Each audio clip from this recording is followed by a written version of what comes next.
ചില ആൾക്കാർ ശ്രദ്ധിച്ചിട്ടുണ്ടോ എന്നറിയില്ല, ചില കുടുംബത്തിൽ ചില ആൾക്കാരുണ്ട്, നമ്മൾ എത്രയൊക്കെ പറഞ്ഞ് തീർത്ത പ്രശ്നമാണെങ്കിലും എന്തെങ്കിലും ഒരു പ്രശ്നങ്ങൾ വരുമ്പോൾ പിന്നെയും 5 കൊല്ലത്തെയും 10 കൊല്ലത്തെയും വർഷങ്ങൾക്ക് മുന്നിലെല്ലാം ഇങ്ങനെ നേരത്തെ കണക്ക്.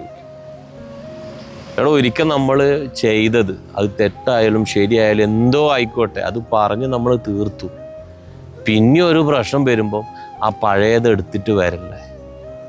എന്താണോ നിങ്ങളുടെ മുന്നിലെ പ്രശ്നം അത് തീർക്കാമോ?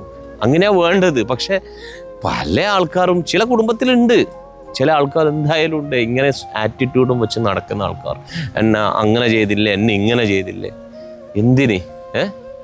കഴിഞ്ഞത് നിങ്ങളോട് അവർ വന്ന് പറഞ്ഞ് ഒഴിവാക്കി ക്ഷമിച്ച സംഭവം പിന്നെയും ഇങ്ങനെ എടുത്ത് ചവയ്ക്കേണ്ട ആവശ്യം എന്താ ഉള്ളത്? നിങ്ങൾ ആ ചവച്ച് തുപ്പുമ്പോൾ അതിങ്ങനെ നിങ്ങളുടെ മനസ്സിൽ തന്നെ വൈരാഗ്യം കൂട്ടേന്ന്. അത് മനസ്സിലാക്ക്.